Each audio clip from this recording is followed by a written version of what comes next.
Hi, everyone. My name is Vicky Simpson. I'm part of the organising committee of Voices of Cook, who are presenting our forum tonight, Power to the People. It's about whether or not we need an energy transition, and if so, what our options are. The majority of respondents to our community survey so far have told us climate change action is one of their top 3 concerns. So we want to keep the pressure on our political leaders to do better and enact science-based clean energy climate policies to secure a livable future for us and future generations. Given the increasing number of extreme climate events taking place around the world, including here in Australia, where we have just sweltered through the second hottest summer on record, we surely can't delay taking more effective climate change action any longer. Action that can be undertaken in a timely, cost-effective and practical manner that matches the circumstances we can benefit from in Australia. Voices of Cook acknowledges both the Gweagal people of the Darawal Nation, south of Botany Bay, and the Comaygal people of the Eora Nation, north of Botany Bay, as being the traditional custodians of the land on which we reside, work, and meet. We value and celebrate their culture and language and acknowledge their continuing connection to the land, our beautiful waterways, the sea, and the community. We pay our respects to their elders, past and present. Now, just a little bit about Voices of Cook before we start our discussion. For those of you who don't know much about us yet, we're a non-partisan grassroots community group whose mission is to engage with our community and do politics differently, specifically to make sure our federal political representative likewise listen to what's important to us and doesn't just toe their party line. We also have a couple of other committee members behind the scenes here tonight. We have Martin Loricella. Sorry, I've lost my spot. We have Martin Loricella, who is managing the all-important but tricky tech side of the forum, and Aldo Sesta, who will be managing the questions in the chat pod. As a community group and not a political party, we're often asked, how are you funded? Well, we're actually self-funded, meaning our committee members have already contributed funds to establish Voices of Cook, and now we're relying on donations solely from our local community to help us and support our work. And we thank so much those of you who have already done so. So we hope you enjoy hearing from our wonderful panel of guest speakers tonight, who are all experts in their field. We also hope you actively participate by commenting respectfully and asking any questions of the panel in the chat pod throughout the session. We will also take questions from the audience for a short time at the end of the forum. The lovely Heidi Dumasic is our moderator for the forum tonight. She's a sustainability manager at Ventia, which is a leading essential infrastructure services provider for communities across Australia and New Zealand. And like us, Heidi is a local and she lives in our electorate. As well as her full-time work, she runs a sustainability podcast called Life on Planet A, which features 80 interviews with sustainability experts. She is also a member of a wonderful group called Climate Writers. So thanks, Heidi. It's over to you now to please introduce our exceptional panel. Amazing. Thanks, Vicky, for the introduction. I'm excited to be here. Voices of Cook are doing a great thing, so I'm very excited to be a part of it. Okay, we have some great people part of the panel today. So let's go through one by one. So we have Heidi Lee Douglas. She's the CEO of Solar Citizens, an advocacy organization with 200,000 supporters across Australia. They represent rooftop solar owners and everyone currently locked out and everyone who's currently locked out and want in for the cost of living, carbon emissions, savings from rooftop solar. Heidi is also the Deputy Mayor of Bayside Council and the Councillor for Ward 5, which includes the northern part of the Cook Electric. Amazing work. And then Greg Liddell, Director of Responsible Investments at BetaShares, one of Australia's largest investment managers. also one of Australia's most experienced sustainable investment professionals. Greg has worked at Suncorp, Russell Investments, QIC, and Mercer, and he's been a past director of Investment Management Consultants Institute and the Investor Group on Climate Change. And finally, but last but not least, Marcella Blake, the Professor of Applied Physics and Surface Engineering. And then at the University of Sydney, she holds a Bachelor in Science with first-class honors from the University of Sydney, a PhD, lots of credentials, amazing. PhD from the University of Cambridge, UK, and an MBA from Rochester Institute of Technology. She held research and teaching positions at the University of Cambridge, the Lawrence Berkeley National Laboratory, the University of Hamburg-Harburg, prior to her appointment at the University of Sydney School of Physics as the first female professor in November 2000. So a very well-educated panel, everyone. So we're going to learn a lot tonight. I'm very excited to learn a lot from everyone on the panel. And yeah, so this is the perfect group of people to learn about what we need to do for the energy transition. So we should get straight into the questions. Great. So I'd like to start off by setting the scene because just everyone's on the same page of where we're currently at. So I'd like to start with you, Marcella. Before we get into all the details, can you give us an understanding of the current state of climate change and how much warmer on Earth is it compared to pre-industrial levels? And what is the science actually saying? Yeah, so 2024 is actually the hottest year on record, exceeding 1.5 degrees above pre-industrial temperatures, warming for the first time. So it's definitely a important milestone in a way. For 16 consecutive months from June 2023 to September 2024, the global average temperature has beaten all previous records, and often by quite some amount. The last 10 years have been the hottest on record. Now I have a graph that's taken out of the ICPP report. I think that I don't know if we can show that or not, but essentially what we see from that graph is that there's a very striking correlation between the amount of greenhouse gas that we have emitted into our atmosphere and the rising in temperature. Yeah, that's the one there. So you can see that the temperature shown in the line correlates very closely with the human greenhouse gas emissions shown in the red. So I think there's no doubt the science is definitely in consensus, very strong consensus. And actually the science is not particularly difficult to understand. Greenhouse gases, they don't respond to high frequency radiation like what we see in the solar spectrum, the visible spectrum. So that's transmitted to that energy in the solar light comes through. However, when the Earth warms up and emits heat or infrared, these greenhouse gases, they absorb that. They resonate, they vibrate, and they send a lot of it back towards the Earth. And this is the phenomenon. It's very similar to a greenhouse that we, especially in cold climates, they use to grow plants, which is why they're called greenhouse gases, because they do trap the heat that comes in as sunlight but can't escape as low frequency infrared radiation, which we don't see but we feel as heat. So science is very simple compared to science, for example, that we all trust every day, like on our mobile phones. The stuff in there, the transistors in there, that's quantum physics. That's surreal. Okay, this stuff is not hard. And the scientists do agree. I would say it's very close to 100%.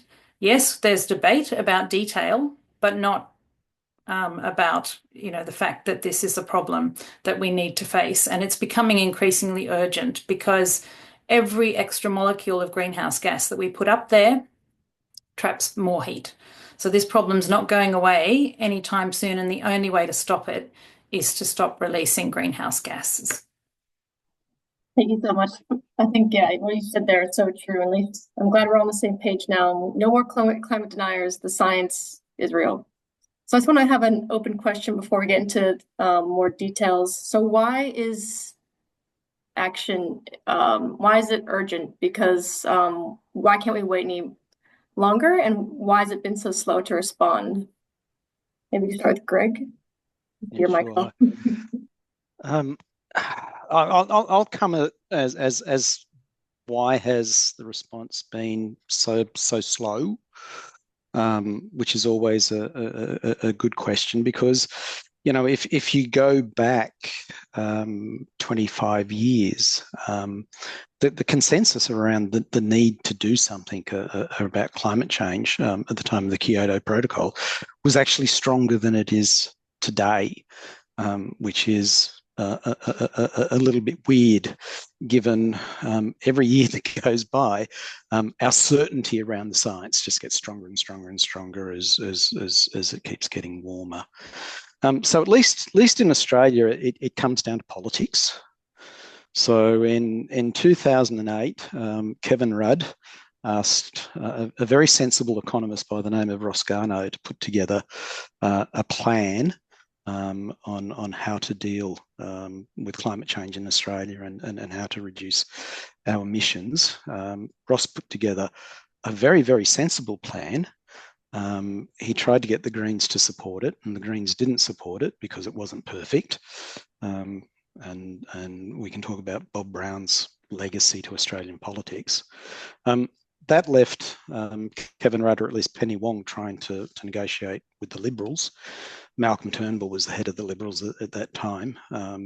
Malcolm got rolled by Tony Abbott, who was a person who has some very, very strange ideas, and was and remains to this day a climate change denier.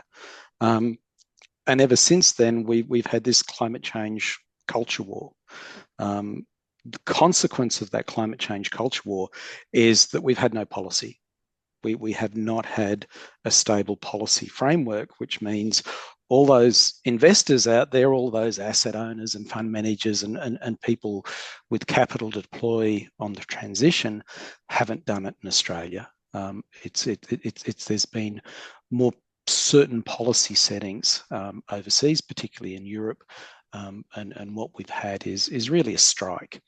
Capital in Australia has been on strike as far as energy transition assets are concerned. Thanks so much, Greg. Any other comments? Panel? I'd like to make a comment, and it's actually quite nicely informed by another slide that I have up there, which is the sort of pathways to transition. I think it's the second one in the deck. But this addresses the urgency. So if we, as I said, every molecule that we emit warms the planet. And so it actually matters very much how rapidly we can reduce our emissions. So it's not a case of just going to net zero by 2050 and all pathways are equal.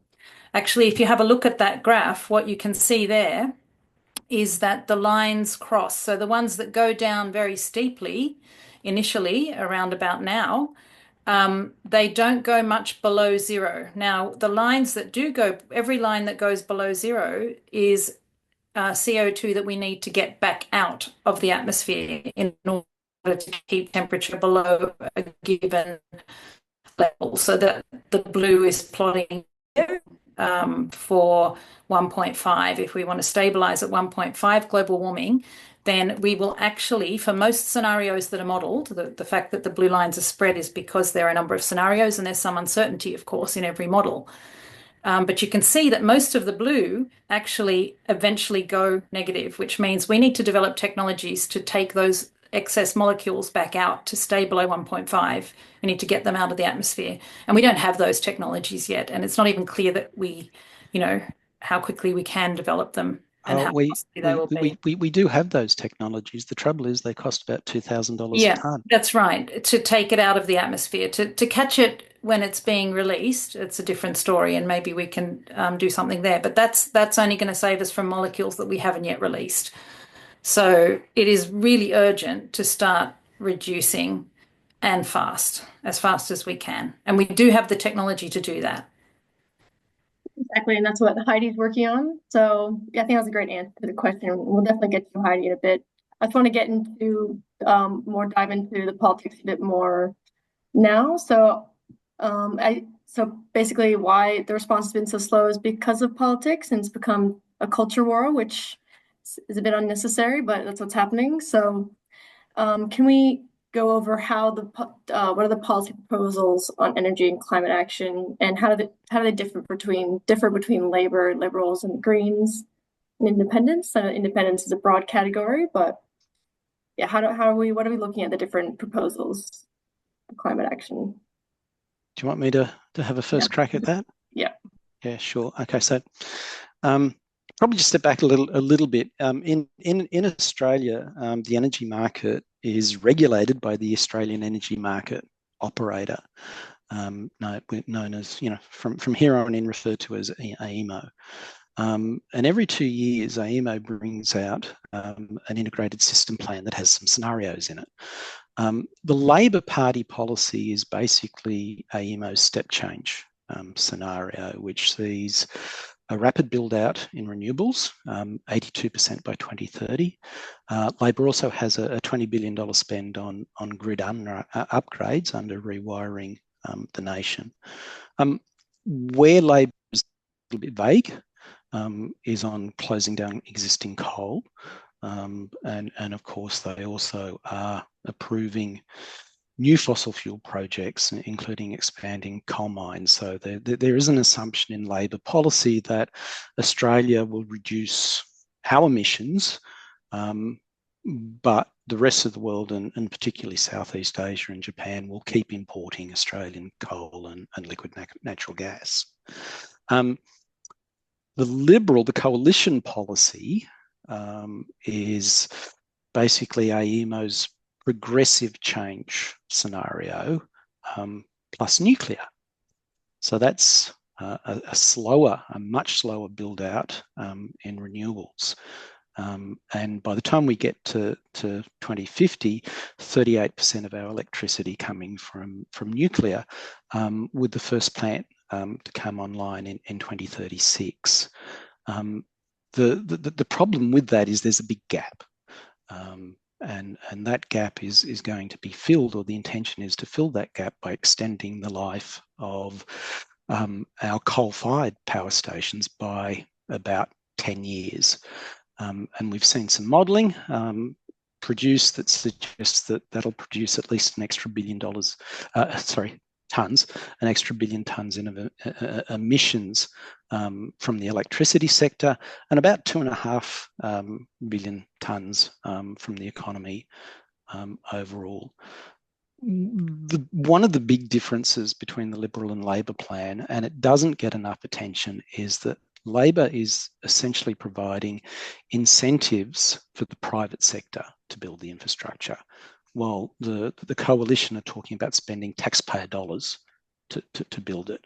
Now, if Labor plans go pear-shaped, some private companies, and they're probably going to be French or Canadian or maybe Australian, but some private companies might lose some money. If the LNP plan goes pear-shaped, you're talking about that coming out of our pockets and the pockets of our children, and that money needs to come from somewhere, either by increasing taxes or cutting spending on health or education or defence or social security. The Greens have a policy. They want 100% new renewables by 2030. Nobody thinks that's possible. And the Teals or the Independents.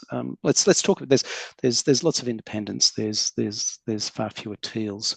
The Teals aren't a party, so they don't have a policy, but they have objectives. And their main objective is for Australia to meet its emission reduction targets, but importantly do so in a way that promotes transparency and accountability. And I tend to think that that's a good thing. That's a great overview. Thanks, Greg.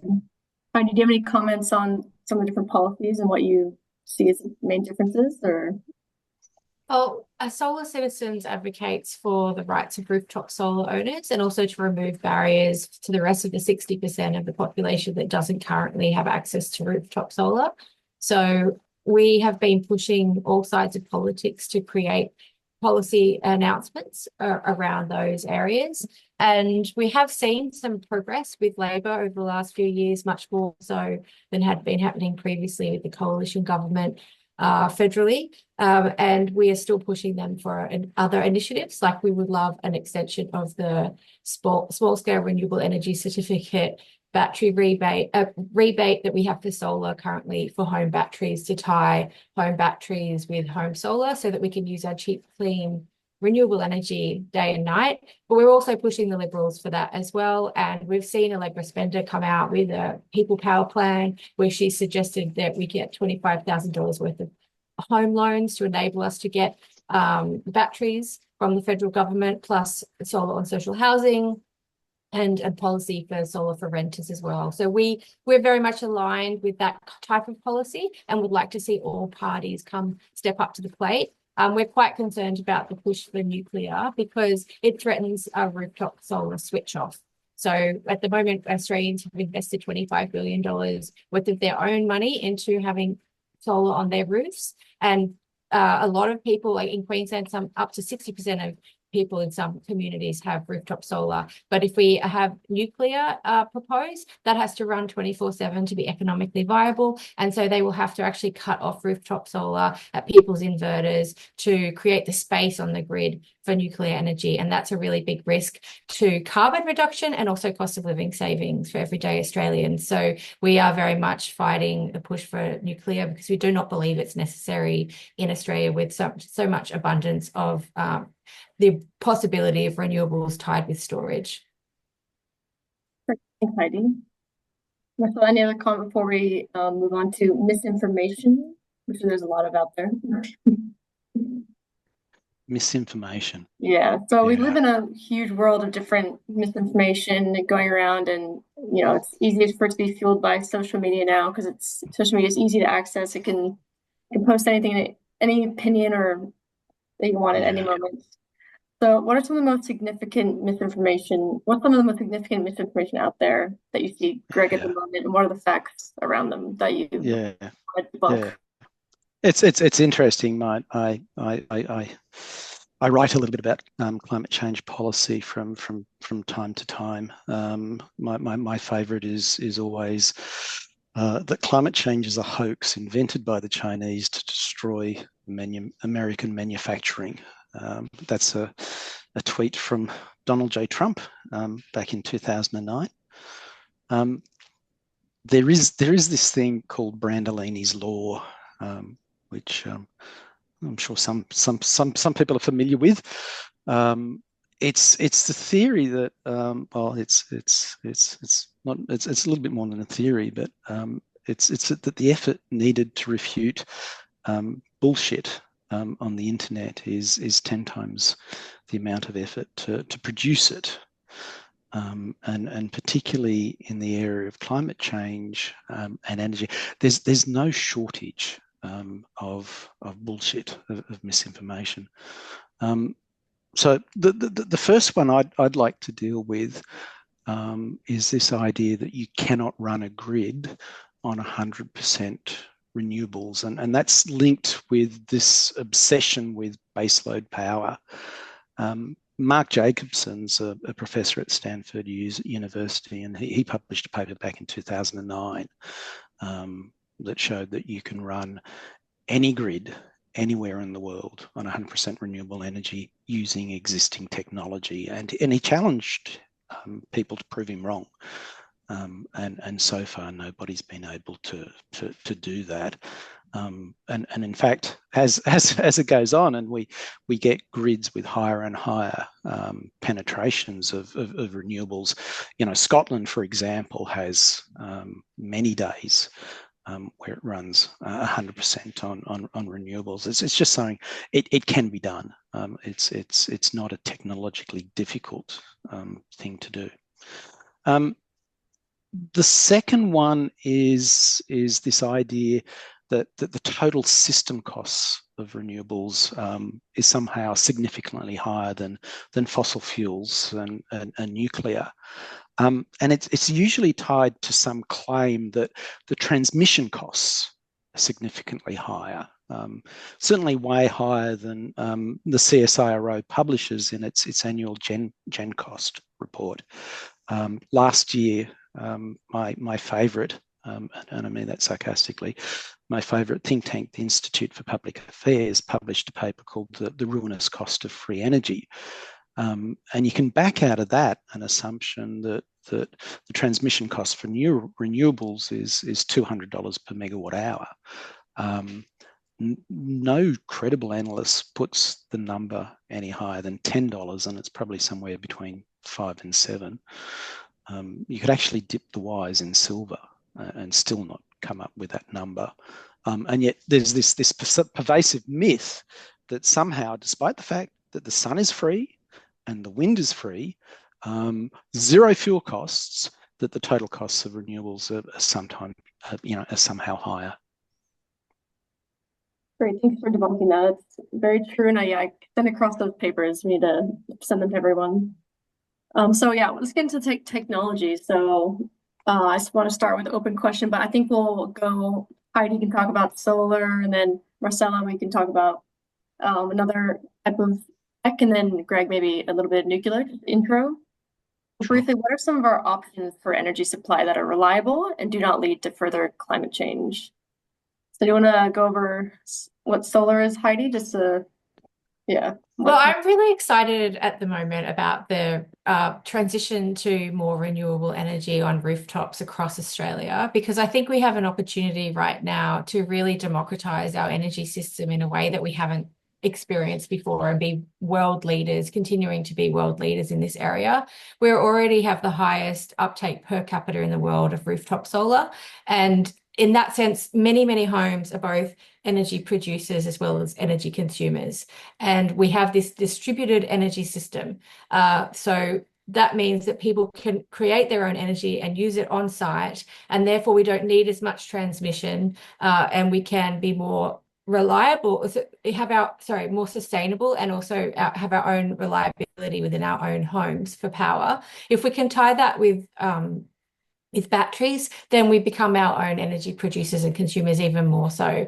And I'm also particularly excited about the marrying of commercial and industrial spaces with rooftop solar to mirror them next to places where there are things like high-rise apartments that are normally the areas where people are locked out from rooftop solar. And we've been talking to Ausgrid, who have a sandbox, which is like a test site that they're doing here in Sydney, where they're looking at how they make like an urban renewable energy zone basically in the city, so that you can share the solar from commercial rooftops with strategic battery storage with apartments nearby. So bringing down the costs for the consumers in that area and creating a local tariff, basically an energy tariff, so that you have cheaper energy whilst also bringing down carbon emissions at the same time. So it's a win-win. And I think that Australia, we invented rooftop solar. We've got things like the Dell power plant up in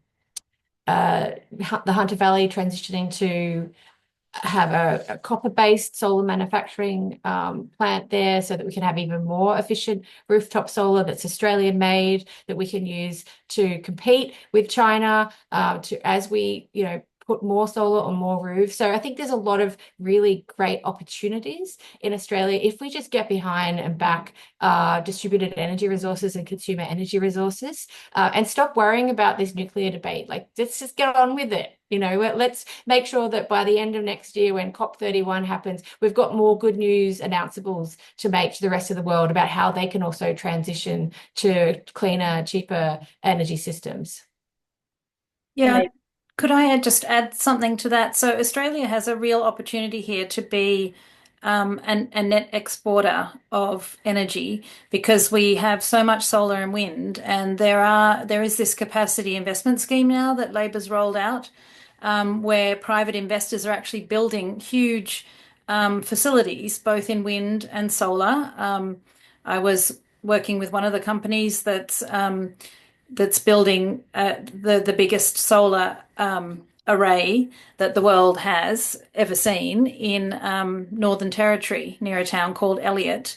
And their plan is to export the energy via undersea cable to Singapore.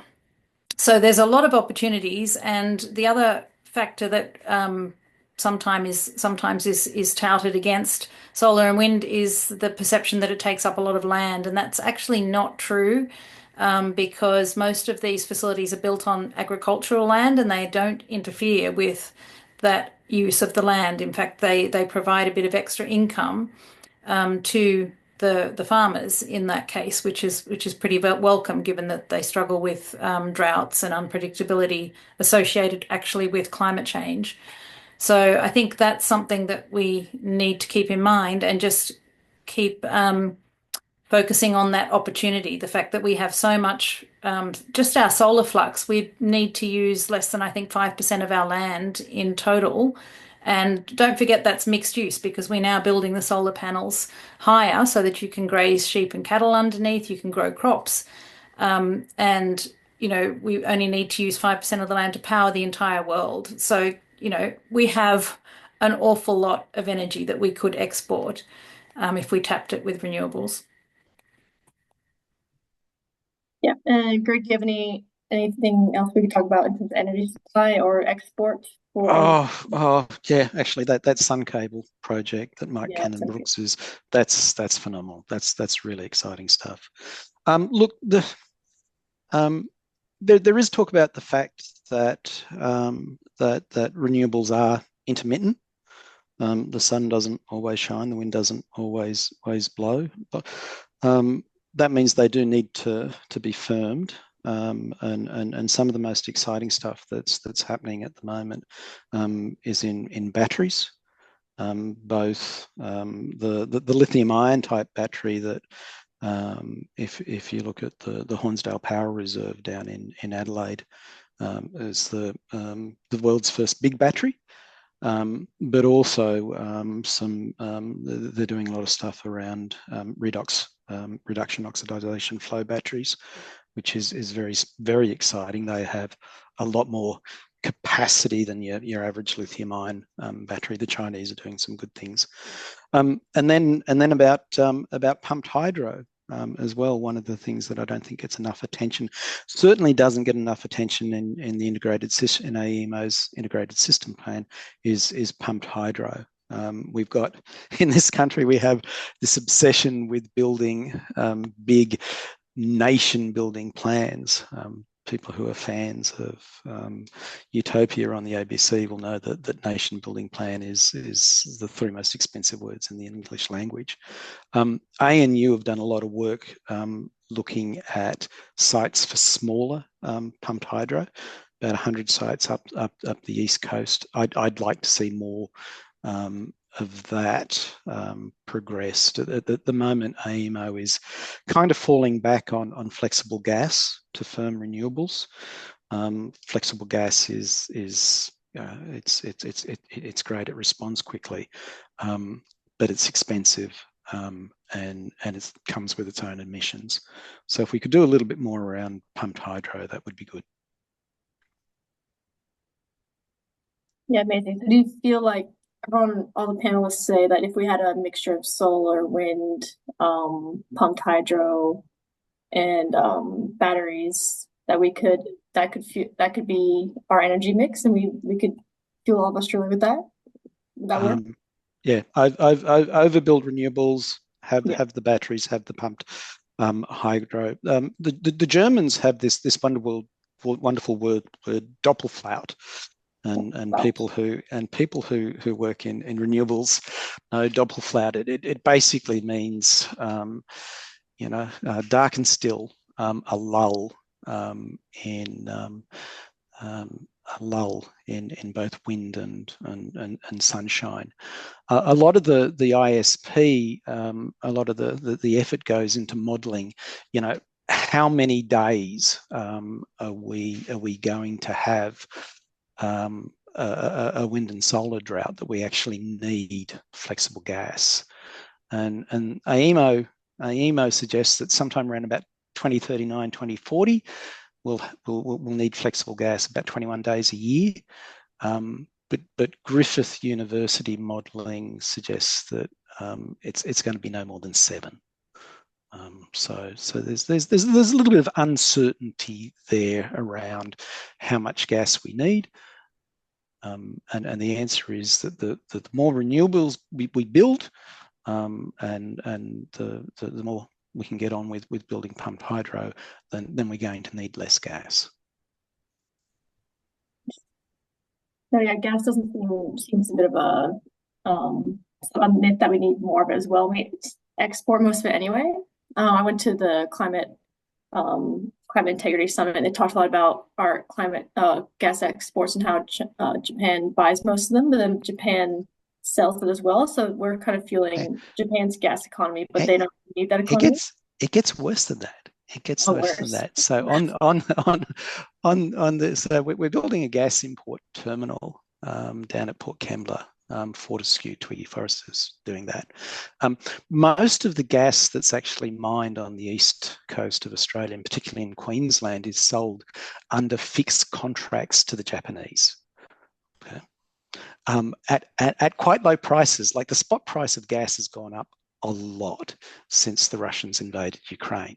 So we're actually selling it to the Japanese at quite a low price. Then we're going to buy it back and import it into Port Kembla at spot prices, which are much higher. And that just goes to show we've not been served well by our politicians. The gas companies have enormous influence in politics, and they've used that influence very much to their advantage, and to the disadvantage of consumers in New South Wales. That's so interesting. That's why, yeah, we're about to get to nuclear, so I just want to touch on gas, because I feel like gas has been kind of forgotten, and I think we need to realize that gas is something that we don't need, and we should be taxing and getting the profits from gas as well. We can let Japan get those profits if we're going to export it.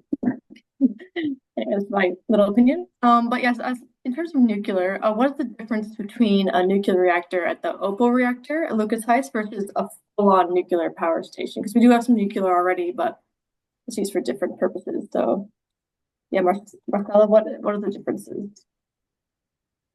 So the ANSTO reactor Opal is a research reactor, and one of the main tasks it does to serve our community is to create radioisotopes used in medicine.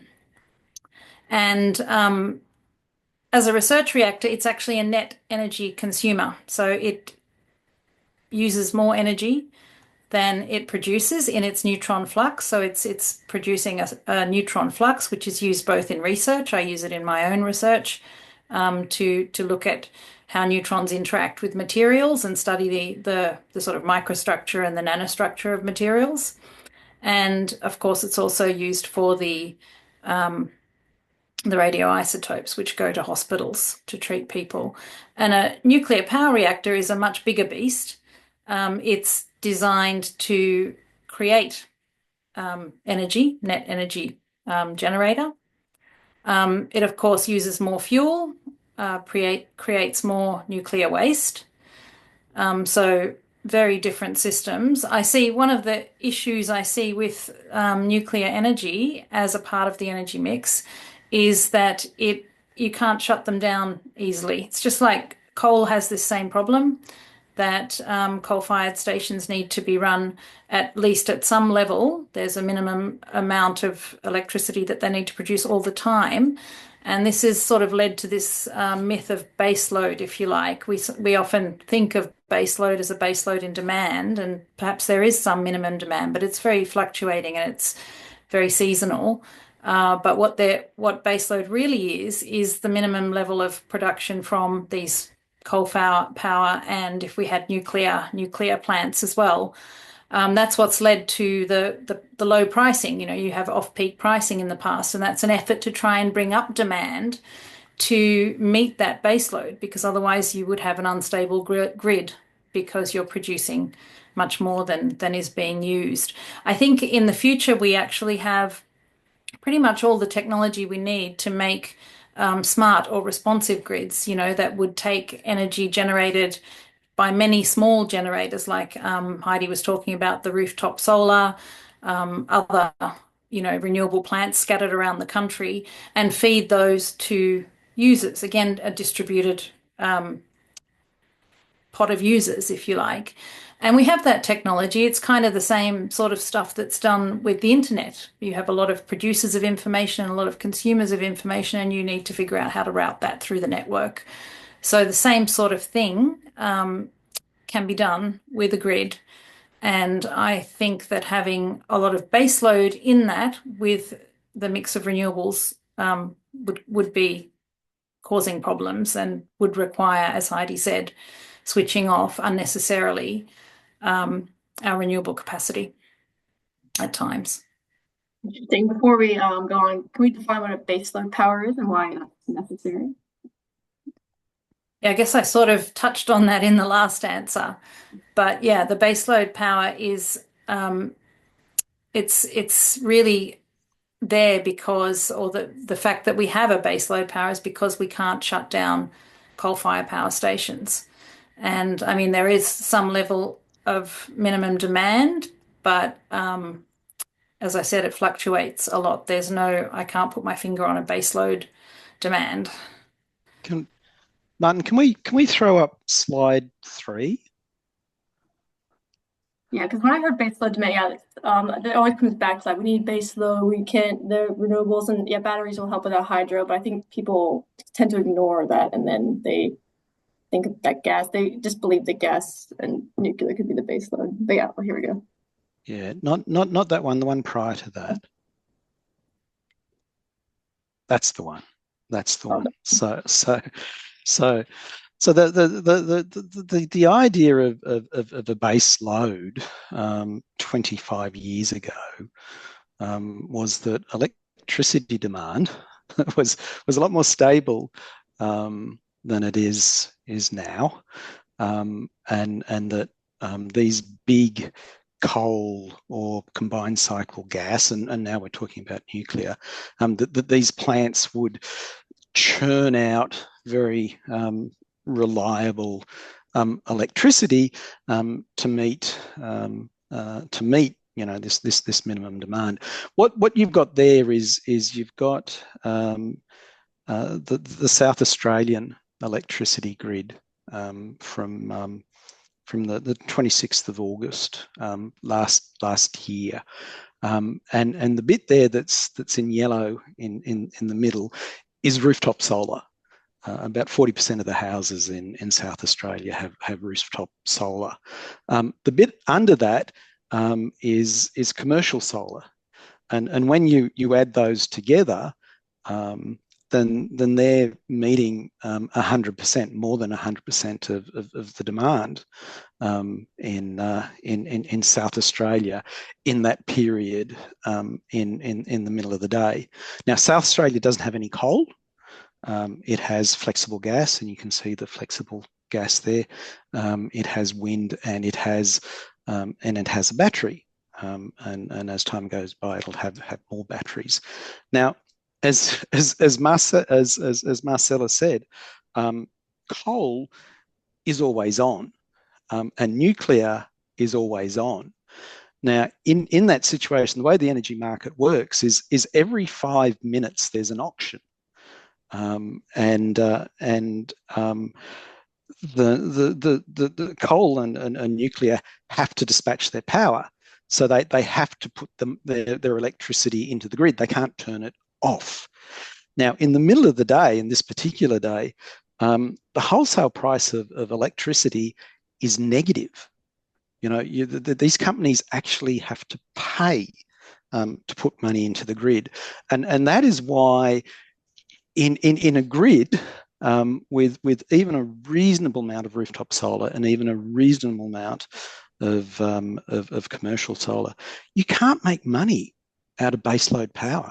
It is a license to lose money, and that's why the people who own the big coal-fired power stations, people like AGL and Origin, they want to close them. They want to shut them because they're costing them money. They're all old, average age of the Australian fleet's about 37 years.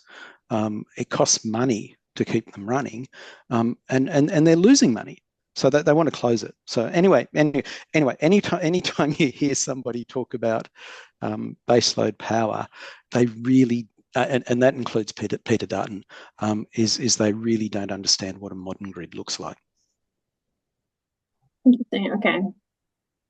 So yeah, there's a good question that we can touch on before we do a bit more nuclear. Just going back to gas, so we can just firm up what the Greens and Labour are saying with their policies, and Liberals. So the question is, in terms of gas, is there a difference between the Greens, Labour, and even Liberals in the need for gas and coal extraction? So yeah, I think Greg, you mentioned that Liberal want to extend the life of coal-powered power stations. Maybe we'll just yeah, what about gas? Is there part of gas and energy mix for these parties? Yeah, well, the important thing, and somebody I think mentioned it, and I can't actually see the chat, but where is it? Where is the chat? There you go. As someone said, the Greens want to halt exports. Right. So that's an important policy distinction between the Greens, Labor, and the Greens, Labor, and Liberal. The other issue is, and this is probably a little bit more speculative, but if you have a look at this nuclear, the nuclear policy of the Liberals. It does really revolve around extending coal. So as I said, it's most of the stuff we've got now is 37 years old. It's most of it should be decommissioned at the end of its economic life, which is at 45 years old. The coalition wants to run that to 55 years old. Things start breaking down.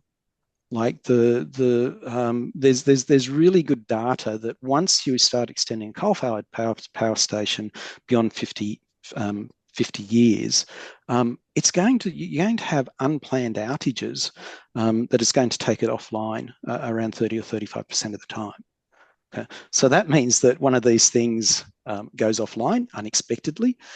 We saw in Queensland a couple of years back at Callide C the havoc that can actually cause. A lot of people in Queensland were without electricity for 12 hours because one of the coal-fired power stations there blew up. That's going to create a real hole in our electricity supply. And the only way that can realistically be filled is with gas. So there is, you can. I don't want to add to conspiracy theories, but I tend to think that the nuclear plan is really a coal and gas plan. Any comment, Marcella and Heidi, on the plans between the different parties and the on gas and coal? Move on to nuclear.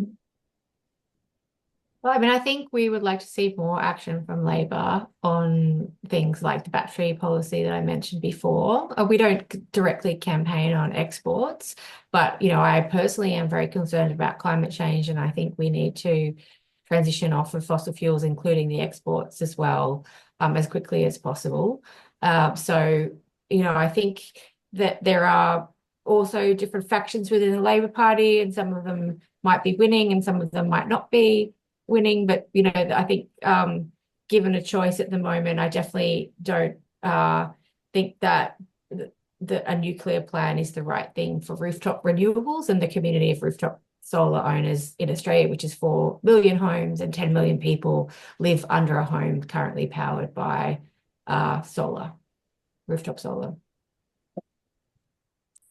Back to nuclear. So nuclear is emission-free, but is it truly a renewable energy source? And where will the waste go? Marcella, are you able to touch on a bit more information on what nuclear energy is and how you can manage what managing its waste looks like, if we can here? Yeah, so nuclear is emission-free, but I wouldn't call it renewable. Not exactly, because it does need fuel. Okay, so solar and wind don't. They tap into the sun and the wind, which are just always freely available.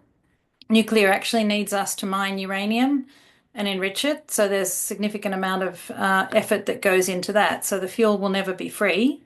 It does provide a lot of energy. One of the topics that's not, however, talked about very much in the Coalition's nuclear plan is what are we going to do with the waste? And it is significant, and it lasts for a very long time. So we need to basically lock it up and keep it out of our water tables for at least 10,000 years, probably 100,000 years. Now that's a significant cost. The only two countries that are managing to do anything like deal with that properly, or getting anywhere near to that, is Sweden and Norway. And they have built at huge expense tunnels, massive tunnels into hard rock, so that this stuff can't leak out. I was actually on the Arpansa Nuclear Safety Committee between 2003 and 2009.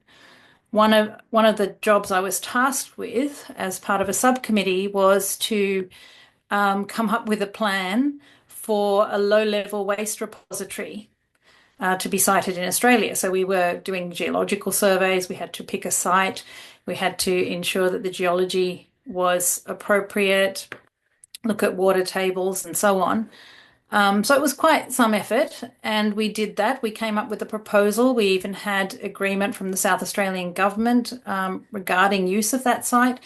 But up to this day, and this was, in the early 2000s or mid 2000s, we don't have any waste repository so I don't know how we're going to deal with the high level waste that will come with a power generating nuclear plant, since we can't even deal with the low level waste that comes from the radioisotopes that we're making at Lucas Heights. They're currently stored in various places. It's not particularly safe. The reason that agreement, I think, wasn't reached and that plan wasn't instituted to have a low-level waste repository is that nobody wants it shipped through their communities, and which is kind of understandable. So, there's going to be a lot of issues given that we are a democracy and we have to get agreement of so many state governments and landowners to actually build a nuclear power plant, let alone 7. And Marcella, to your point, you're talking about low-level waste. High-level waste is a different issue. You would be familiar with the letter that the Union of Concerned Scientists wrote about the storage of waste in California. Mm-hmm. California we've just seen with the bushfires, California is a place that has water problems. You've got cooling ponds over there which are overcrowded. They're old. They need maintenance. That's a very, very significant concern, particularly given that the companies that own them are baseload power producing nuclear who are losing money and on the verge of bankruptcy. So there's some real concerns, particularly in the US, with the storage of high-level waste. And I think that's the sort of thing that we also should be talking about when we talk about potential plans for nuclear in Australia. Yeah. That's kind of been left out. Yeah, and just while we're at it, the frontier analysis that the Coalition is using makes no provisioning for waste storage or the decommissioning of nuclear at the end of its life. Very interesting.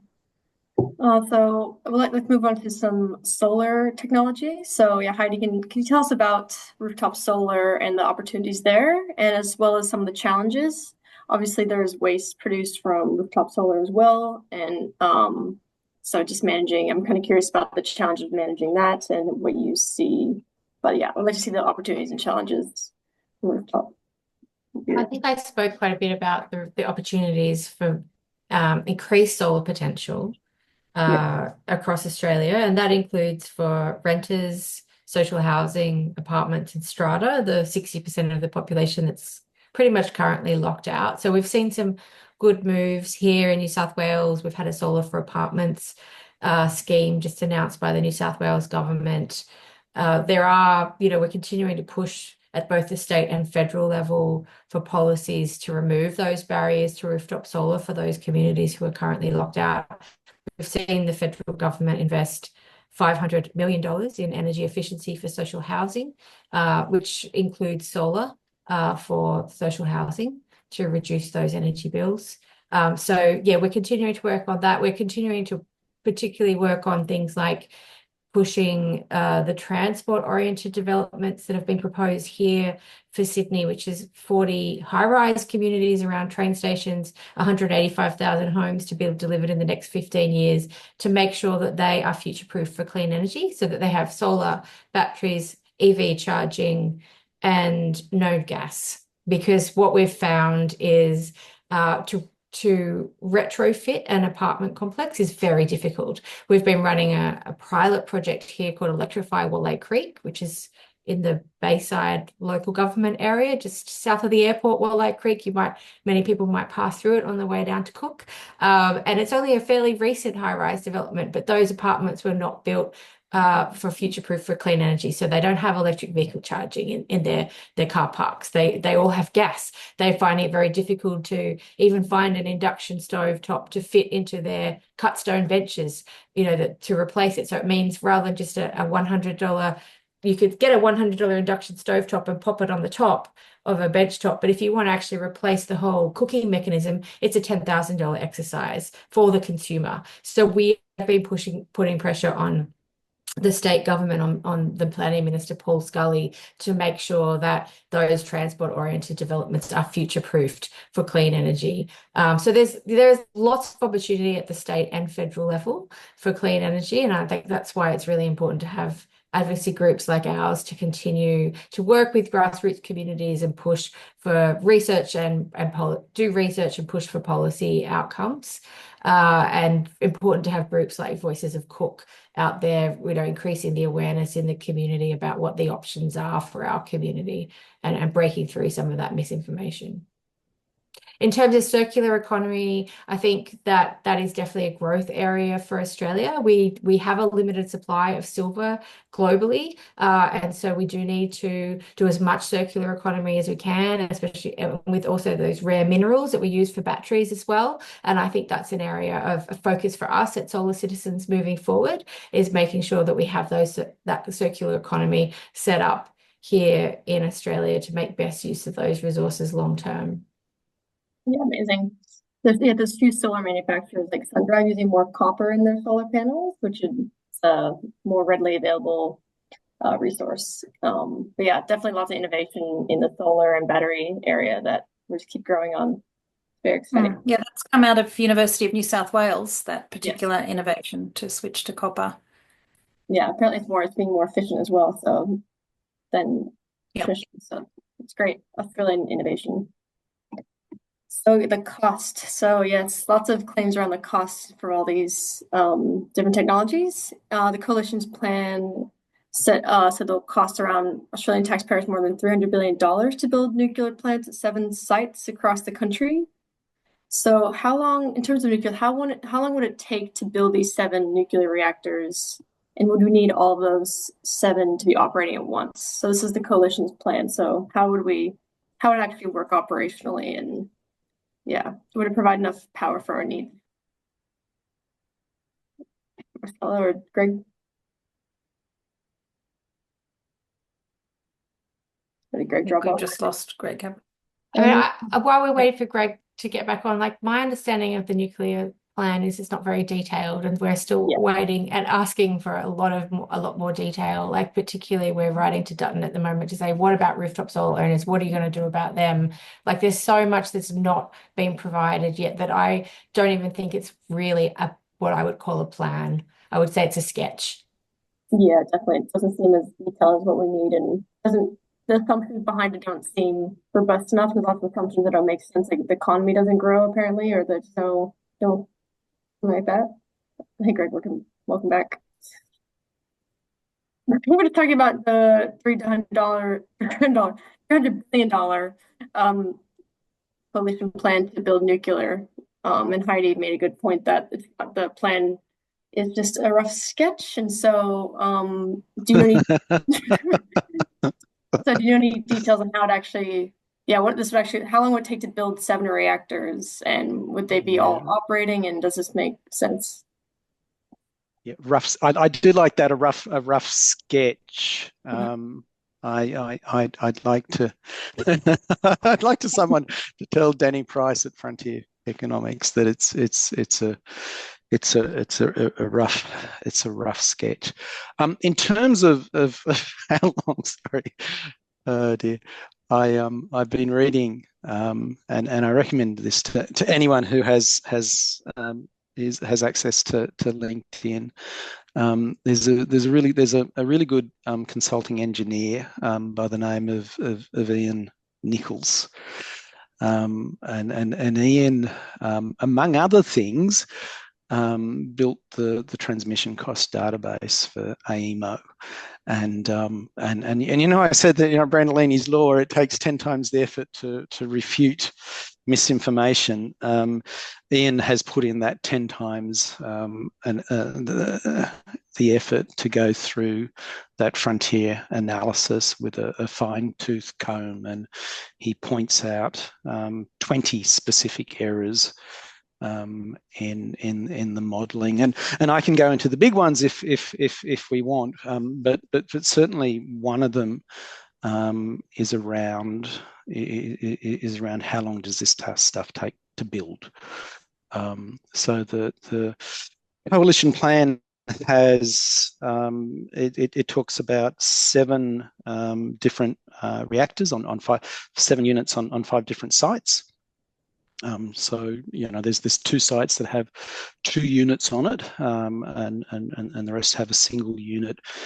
2 of those units are small modular reactors, one in West Australia, one in South Australia. The first unit is scheduled to come online in 2036. Now, which is 10 years, and you got to remember, nuclear is still illegal federally and in every state. So the first thing you got to do is pass laws. If you want to build one up at Liddell in the Hunter, you've got to change law in New South Wales. That's not going to happen with the government that we have now. So there is that issue. If you look around the world, let's ignore the Chinese and the Russians, because their nuclear reactors don't meet OECD safety standards.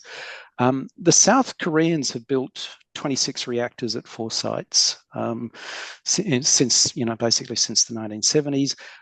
They could build a reactor in 10 years in Korea. There's no doubt about that. They have built a reactor in the UAE, in the United Arab Emirates. That took from basically from first commissioning to it actually coming online in 2021. That took 14 years. The Americans have built 2 units in Georgia that took 17 years. The Brits at Hinkley have got one that's taken 27 years. So I think the idea that we could build a reactor in Australia in 10 years is probably fairly fanciful. If you look at changing the legislation and then doing the planning and then fighting the court cases that will come up, and then probably 12 years of build cost. I think 17 years would be optimistic and 23 years would be realistic. But that's my opinion. Yeah, very interesting. That seems makes sense. There's one person that I work with who worked on the Hinkel reactor in Germany. Do you know the one Hinkel? Anyway, I think they started it years ago, and I asked him, like, do you think Australia should start, like, how long would it take to build a nuclear reactor? He's like, yeah, 20 plus years. And that's someone who, I think you need to ask the people who actually work on these nuclear developments to get understanding. Yeah. And then we get the costs. Yeah. And without going into it, there's an assumption in the liberal planning that that we could build nuclear for $10,000 per kilowatt capacity. Now, the Koreans can do that in Korea, and the Russians can do that, and the Chinese can do that. Nobody else can do that. The one that everybody holds up is the Baraka reactor in the United Arab Emirates. That was 15,000 and that's US dollars. And everything else like that. I mean Hinkley's looking at 27,000, so more than 2.5 times what Frontier are proposing. So it's and then you've got to take into account that we're talking about, it's the Australian government. It's not going to be a private company doing this. It's going to be the Australian government, and their record's not very good. So if it'd be a company like Snowy Hydro. Now, Snowy Hydro is building Snowy 2.0. And for those of you who don't remember, Snowy 2.0 was Malcolm Turnbull's pride and joy. And it was proposed in 2017. It was going to cost $2 billion, and it was going to take 4 years. So currently, it's going to cost $12 billion. We might finish it by 2028, but currently work stopped. It's not progressing at all. And then you've got the whole debacle that is the Inland Rail. So the idea that the Australian government can take on a huge engineering project like this and build it cheaper than just about anybody else in the world has managed to do so, and do so faster than anybody else in the world has been able to do, is not very plausible. Yes, someone's just put there the UAE is not a democracy. No, it's not. And it doesn't have unions, and they pay their wages. The salaries there are about half what they are here. And if anybody wants some very, very sad reading, read Amnesty International's report on the building of all the soccer stadiums for the World Cup. It makes a pretty good reading. Yeah, interesting. Thanks, Greg. I really want to get into the cost of what would actually lower the cost of our energy bills. I think that's a really good question, because Coalition keeps claiming that nuclear and their plan will lower the energy bills. But Phil and Jill had a question. Yeah, okay, I'll do that question first, because then I have other questions for Heidi about solar, and Phil and Jill had a question about the charge rooftop solar feeding into the grid. But yeah, let's discuss the costs of energy, and will nuclear help our power bills be cheaper, or what is the best modeling that we can look at to, give us the best amount of help with our energy bills? I don't want to hog, but no, go for it. Yeah. But this is kind of my thing. You might have seen Peter Dutton was on the Insiders weekend before last, and he said, well, our modelling says that the bill is going to be 44% cheaper. Therefore, household electricity bills are going to be 44% cheaper. And David Spears, I love David Spears. I think he's great, but he really hadn't done his homework, and he wasn't on his best form. And he let Dutton get away with it. So the price of something, this is what I learned in high school. The price of something is the cost divided by the quantity. And even if you accept that the cost of the coalition plan is 44% cheaper, It's based on a scenario where the Australian economy is $500 billion smaller than the AEMO base case, and electricity demand is 40% lower. Okay, so it's 40. It might be 44% cheaper, but the output's 40% lower. And as a consequence of that, no, it's not going to really impact bills at all. And that's assuming the frontier costing, which is, as I said, pretty flawed. The best modelling on this has been done by the Institute for Energy Economics and Financial Analysis, IEFA. That's another think tank. IEFA is pro-renewables, so they're not without their own biases, but they do some pretty good analysis, and they've worked out that in New South Wales, for a household with 4 people, the coalition plan would increase your annual electricity bill by about $960, $968. So, about $1,000 increase. And that's probably a conservative estimate. Okay, and what would be, did they do modeling on what would be cheaper with solar, if we did more rooftop solar, more wind?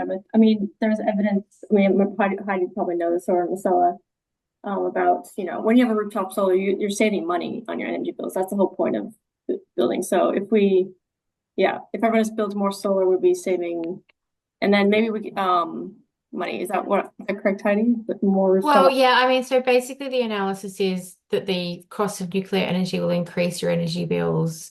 I've seen the figures from between $665 a year from the Smart Energy Council to that $900 mark that the IEFA reported. So a blanket increase for everybody, but those with rooftop solar will also have their rooftop solar cut off and would lose savings of around $900 a year. So if you add those two figures together, you've got an increased bill there for the average consumer of between $600 and $900, and for somebody with rooftop solar, you're talking about more like basically $2,000 a year extra cost on your energy bill, which is a big whack.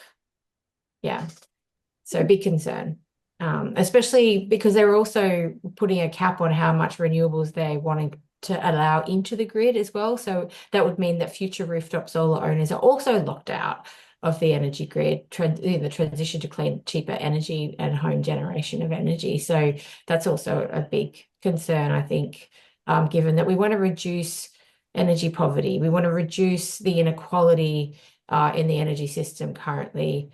I think it's a bit of a misnomer. Some people think that solar panels are mostly used by upper class, wealthier people. In fact, most of our supporters are what I would call penny pinching pensioners. They're facing retirement, and they really have to look carefully about their energy bills. And so they invest sensibly. So it's the same with electric vehicles. A lot of people on our supporter list really want electric vehicles, but they want electric vehicles that also do vehicle to grid so that they can act as a household battery as well, because they can't afford to get both a household battery and an electric vehicle. So they want to do like a sensible investment that's going to last them for the next 20 years. It's going to help with their energy bills as well as reduce fuel consumption bills as well. So, I think whether you're a young person trying to struggle to buy a home or an older person who's, struggling to meet after work finishes, you kind of, a lot of us are really looking at our budget at the moment, right? So anything that's going to lock us in to more expensive energy bills for intergenerationally is a really big concern for me, for my kids, for everybody out there, I think. Okay. So I'd like to open up the questions. If anyone has any questions, start putting those in, I can get to them. So Phil and Jill had a question about, can you please discuss the AEMO plan to charge rooftop solar feed-in? What is happening redevelopment of regulations for setup of community batteries? So will this be Heidi to touch on, or I can read it again, or Greg or Marcella?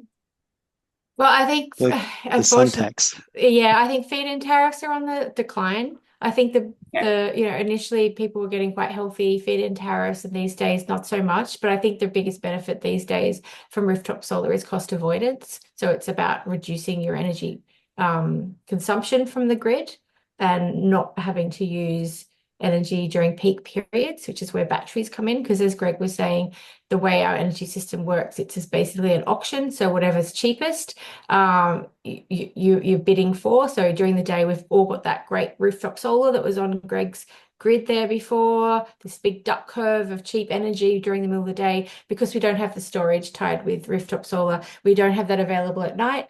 And so we have to use expensive coal and gas, which costs more in those peak periods. So because they're not being outbidded by cheap rooftop solar. So it's really around cost avoidance rather than feed-in tariffs. But yes, we have seen also two-way tariffs. So the Australian Energy Regulator is trying to move people towards owning batteries through a very blunt mechanism, which is charging people for solar exports.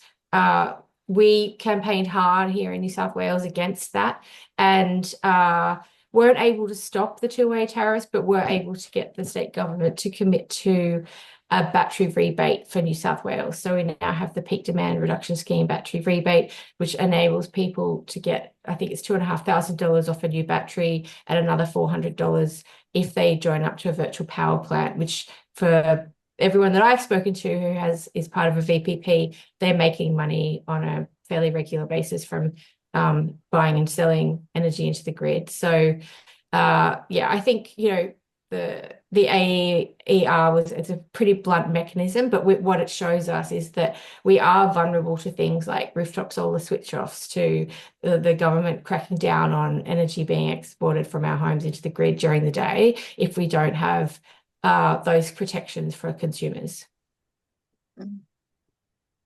Yeah, if I can just add to that.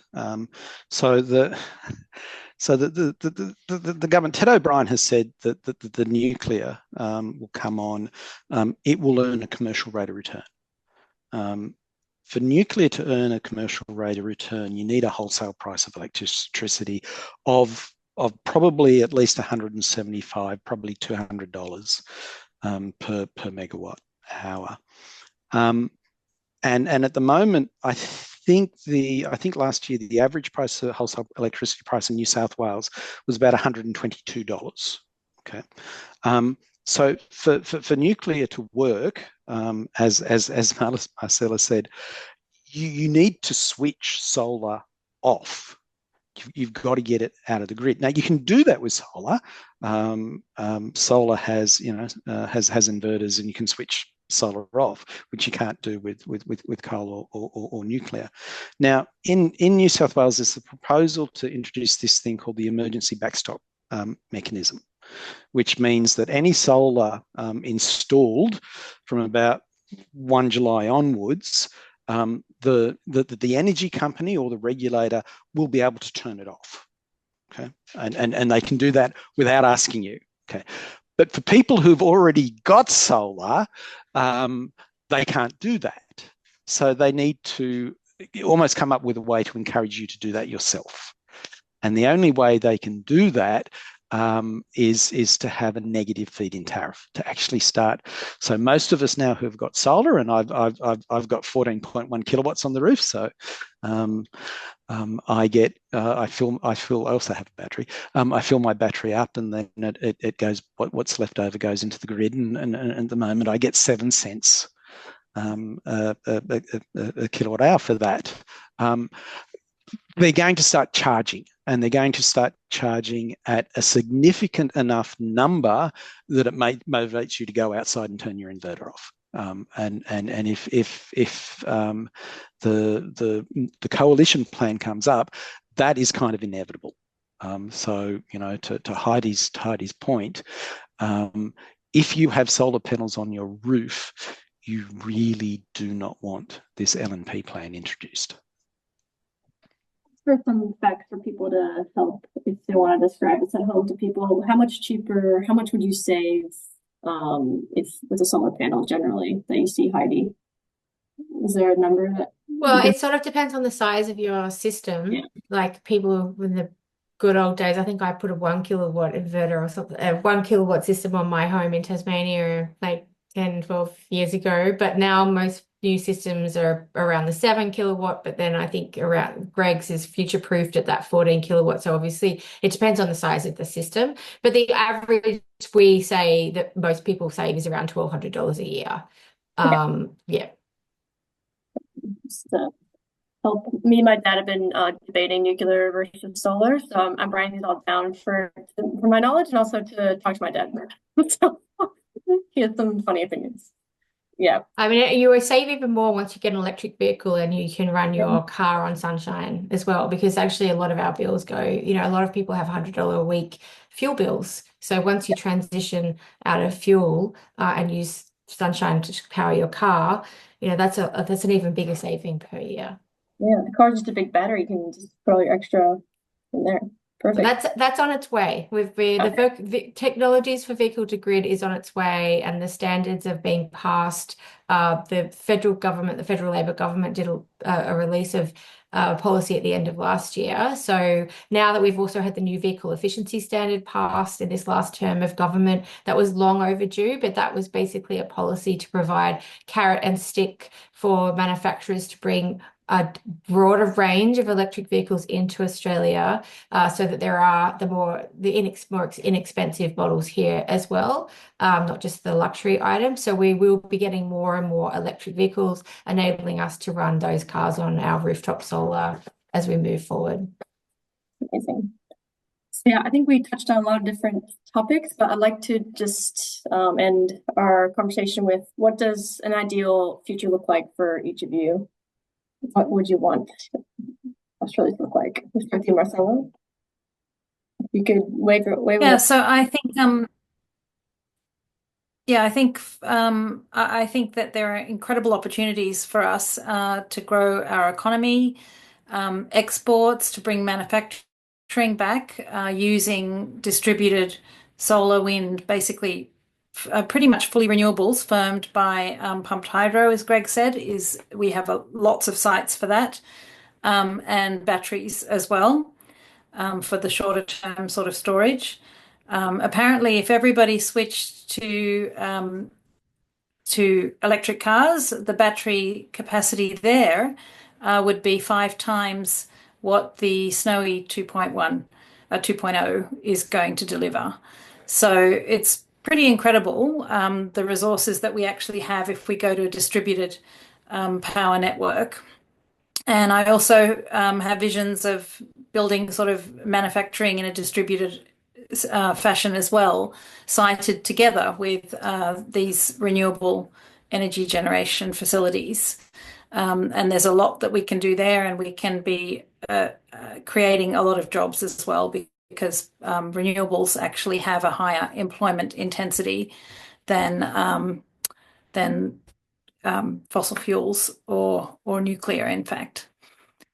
So that to me is a great opportunity for Australia, and we'd be crazy to miss it. And I just want to say too that I think the coalition's plan is very much a delay tactic, and I think it's driven by some very powerful interests who have direct interest in us staying with fossil fuels for longer, and that really concerns me. What also concerns me is the traction that all of this misinformation that is being generated is getting. I think that's really unfortunate. And I just encourage people to not believe everything you hear, and have a think about, what's in it for them if I believe this? Who's telling me this? Who's funding them? And if I believe it, is it good for them or not? And so, just looking at the 2 proposals out there, one of them, the Labor one, is backed by a report that's generated every year or every 2 years by CSIRO and AEMO, and whereas the other one is a privately sourced consulting company that is paid by the coalition to produce a report. So, if the coalition's paying for it, maybe that report needs to, be favourable. So just be careful and just really look at where that information is coming from. Think tanks are not always, independent organizations, although they might sound as they are. Just really, I think in these days we need to be super careful. And we need to be informed voters, because you can see with what's happening in the US what happens when voters are not informed. Yeah, we're lucky to have 3 experts here today, so we definitely am very informed at the moment. Greg, thanks, Nicole. Yeah, one of the things that scares me, and what do I lie awake at night worried about? Bit over 40% of Australian exports come from coal and liquid natural gas, and the world is going to transition away from that. I know, the news cycle at the moment is all about Trump and you make America great again and being very pro fossil fuels. Politics can't beat physics. It can't beat science. Climate change is very, very real, and we really are going to see the effects more and more, particularly over this next very critical 30 years. That means the world will change. We will transition, and that means that the world will not need Australia coal, and it won't need Australia liquid natural gas. Australia has so much resources in terms of renewable energy. We could be leaders in green steel production, in refining rare earths and battery minerals, in green aluminium. There are so many new opportunities in the transition economy, and Australia can lead that. But we need to have the leadership and the policy and the policy direction and policy settings to do that. At the moment, unfortunately, we certainly don't with one House of Parliament, and we don't really with the other mob either. So I don't think there's a lot of vision there. Greg and Heidi. Well, I think sort of 3 parts. If you're asking me what my hope for the future is, I'm a Hunter Valley girl, grew up in Newcastle, so I would love to see the Hunter transition off coal and still have that, build on that great legacy of being energy producers, but be clean energy producers. So that's both in the manufacturing of things like the copper-based solar panels, the hosting of large-scale batteries up there, wind farms, and I've met some very cool ladies who are wind farm construction people from the trades union. There's a whole, booming industry around building these renewables as well. So I'd love to see the Hunter and Newcastle and places like Wollongong and the Latrobe continue to thrive. That's our regional economies, and all the farmers as well, to have that resilience built in by those that are hosting the renewable energy zones to have a passive income as well, so that when we go through the hard and lean times of drought, which we've all seen, or floods, that there is, there's something for our regional community. I think in terms of the city, I think the future is just around the corner. Like last week, I went to an amazing workshop with the Committee for Sydney about turning the whole of Sydney into a distributed renewable energy zone, or an urban renewable energy zone. And I think there's a real hunger and appetite for some of, like from Ausgrid, Endeavour Energy was there, plus, great minds from people like Resilient Sydney, lots of local councils all there to try and put our heads together to really make the most of the solar potential of the rooftops we have in the urban areas.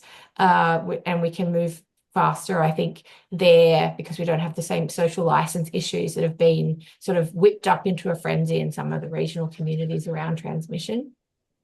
And I think the last thing in terms of a vision is for a healthier democracy. I mentioned to you, Heidi, in our pre-meeting that I'm a local government councillor for Bayside and an independent. And I set up a minor party here called Peaceful Bayside, and we now have the balance of power in Bayside Council, and we don't have one party dominating. And what that's meant is we have a much healthier democracy.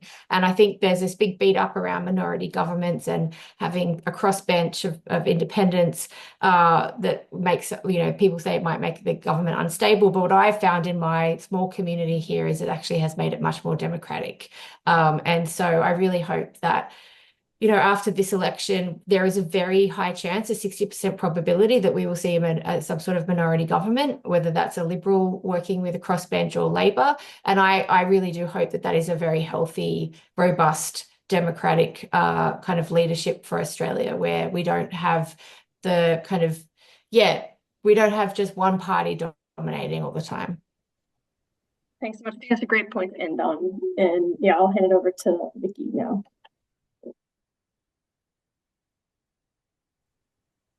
Thank you, Heidi. I just want to say how fantastic our speakers were, and thank you so much to Greg, Heidi, and Marcella, and to Heidi, our lovely moderator. Just blown away by your expertise and your knowledge, and it's just brought so much to light for us on these important issues around the current national energy transition debate. And thank you also to you, our audience, for joining us tonight and for your participation. For Voices of Cook, this forum has been an important part of what we're actually about. Not only do we want to listen to our community about what concerns them, but we also want to help inform our community about those issues and concerns so they can vote for the candidate who best represents their values come election time. This is why we're also seeking a community independent candidate to represent us. If not in this election, in future elections. We want a high caliber member of our own community. We're really fed up with the two-party duopoly, career politicians, big business, and powerful corporate interests. We need a community independent, one who will establish a genuine two-way collaborative process with us, not tied to the strings of a major political party, as Heidi just mentioned, but one who also will help to bring more balance to our federal parliament. And as you just said, Heidi, it just improves our democracy overall. We can see what's happening overseas in various countries, especially America. So Voices of Cook, over the past year, we've done the hard yards, and we're delighted to now be part of the rapidly growing community independent movement across Australia. Our group has now been set up and it's growing, and we're not going anywhere. We're here for the long term, and we'll continue to hold whoever is our sitting MP to account. We'll keep listening to our community and holding events such as this forum and our kitchen table conversations. And in due course, we'll be actively seeking expressions of interest from potential community independent candidates to represent us in future elections. So even after this election, make sure to keep checking the events page of our website for new events. We'll keep sending you our monthly newsletters and holding our regular supporter catch-ups. And for your part, you are the people power to make the difference we so badly need. You and our community are our strength. So please keep helping by spreading the word about us and completing our online community survey.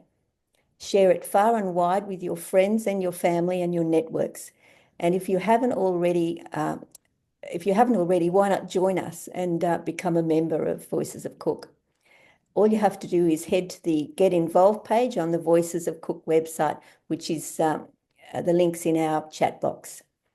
We'd also appreciate any donation you might care to make, big or small, to help us continue to make a real impact in Cook. So yeah, there's a few other links to the website that you can just look at in the chat box. So we ask you to keep supporting us up to and past this election. Together, let's take this opportunity to make a real difference in Cook for the sake of us all and for future generations. So thank you, everyone. Thank you to everybody, our moderator, our speakers, and all the audience. Thanks for joining us, and good night from the Voices of Cook.